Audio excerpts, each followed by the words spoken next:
एक बार की बात है। रतनपुर नाम के गांव में मीठी अपने पिताजी उमेश और सौतेली माँ रमा के साथ रहती थी। उसकी सौतेली माँ उससे बहुत काम करवाती। मीठी, कुएं से पानी लेकर आओ। हाँ माँ, अभी लाती हूँ। रास्ते में धूप से बचने के लिए वो एक लीची के पेड़ के नीचे खड़ी हो गई। तभी उसका ध्यान लीची के पेड़ की तरफ गया। लगता है इसको पानी की जरूरत है। मैं आज इसमें थोड़ा पानी जरूर डालूंगी।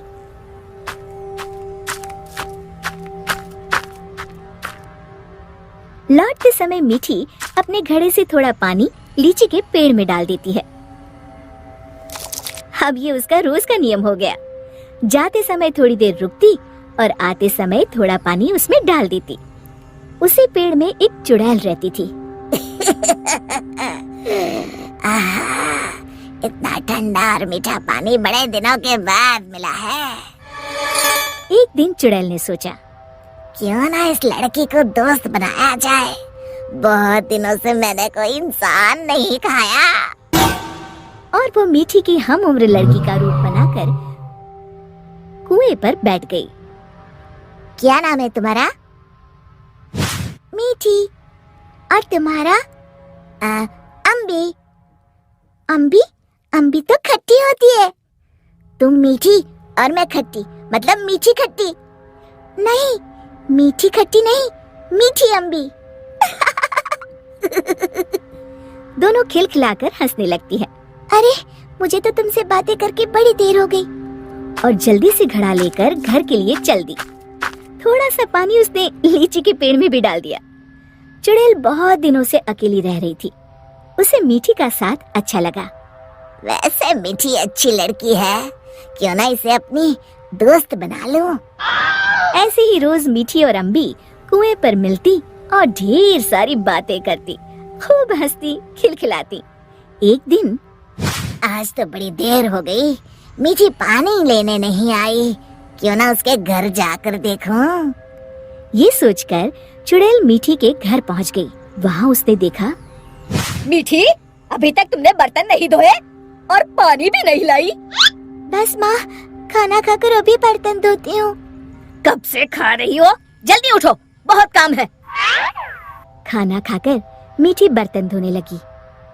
आज मैंने लीची के पेड़ में पानी भी नहीं डाला और न ही अपनी दोस्त से मिल पाई। तभी चुड़ैल ने जादू से पूरे बर्तन 1 मिनट में धो डाले।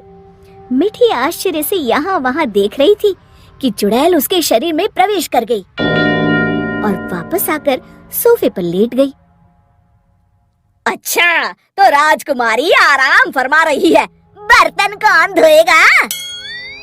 धुल गए। रमा को मीठी की आवाज भारी सी लगी। अच्छा, जादू से धोए हैं क्या?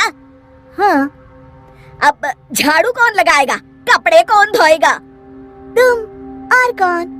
अच्छा, तो मुझे जवाब देती है। ये कहते हुए रमा ने मीठी का हाथ पकड़कर झकझोर दिया। पर मीठी रोज की तरह रोई नहीं, तो रमा को और तेज गुस्सा आ गया। मारने के लिए आगे बढ़ी ही थी कि मीठी ने उसका हाथ पकड़कर गोल घुमाकर छोड़ दिया। रमा तेजी से गोल गोल घूमने लगी। कुछ देर तक घूमने के बाद रमा ने एक बार फिर हाथ उठाने की कोशिश की। इस बार एक धक्के में रमा घर के चारों कोनों में टकराई और फिर एक कोने में जाकर गिर पड़ी। अब जाकर कपड़े धो। जाती हूँ। वो आराम से सोफे पर लेटकर टीवी देखने लगती है। थोड़ी देर बाद रमा कपड़े धोकर कमरे में आई। जाओ, जाकर झाड़ू पोछा करो। रमा कुछ बोलने ही वाली थी कि मीठी की लाल लाल आंखें देखकर डर गई। लगाती हूँ, अभी झाड़ू लगाती हूँ। इतने में मीठी के पिताजी आते हैं। उन्होंने पहले कभी रमा को काम करते हुए नहीं देखा था। रमा, तुम काम क्यों कर रही हो? मीठी कहाँ है? रमा जोर जोर से रोने लगी और उंगली से इशारा किया जहाँ मीठी आराम से लेटी हुई थी। मीठी, मैं क्या देख रहा हूँ? मीठी के पिताजी उसका हाथ पकड़कर उसे उठाते हैं, पर मीठी को देखकर बुरी तरह डर जाते हैं और पीछे हट जाते हैं। ये देखकर मिठी के शरीर में घुसी चुड़ैल जोर जोर से हंसती है।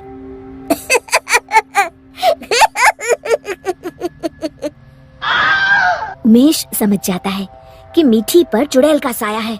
कौन हो तुम और यहाँ कैसे आई? तभी चुड़ैल मिठी के शरीर से निकलकर लहराती हुई सामने खड़ी हो गई और गूंजती हुई आवाज में उसने कहा, मैं अम्बी हूँ। क्या कहा? अम्बी मतलब लीची वाली चुड़ैल? हाँ, और मीठी मेरी दोस्त है।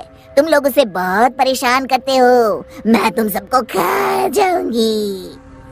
उमेश और रमा डर के मारे थर थर कांपने लगे। हमें माफ कर दो अम्बी, आज से हम ऐसा नहीं करेंगे। हाँ हाँ, हमें माफ कर दो, आज से हम ऐसा नहीं करेंगे। मैं कसम खाती हूँ मिठी को अपनी सगी बेटी की तरह ही रखूंगी। नहीं, तुम सब झूठे हो। अम्बी को बहुत गुस्सा देखकर मिठी बोली, नहीं नहीं अम्बी, तुम मेरी अच्छी दोस्त हो ना।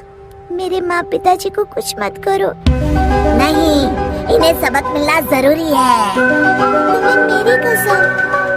ठीक है, अभी छोड़ देती हूँ, लेकिन जब भी तुम्हें मेरी जरूरत हो मुझे बुलाना, मैं फौरन आ जाऊंगी। और फिर उस दिन के बाद से रमा ने कभी मिठी को तंग नहीं किया। शिक्षा: हमें किसी के भोलेपन या मजबूरी का नाजायज फायदा नहीं उठाना चाहिए।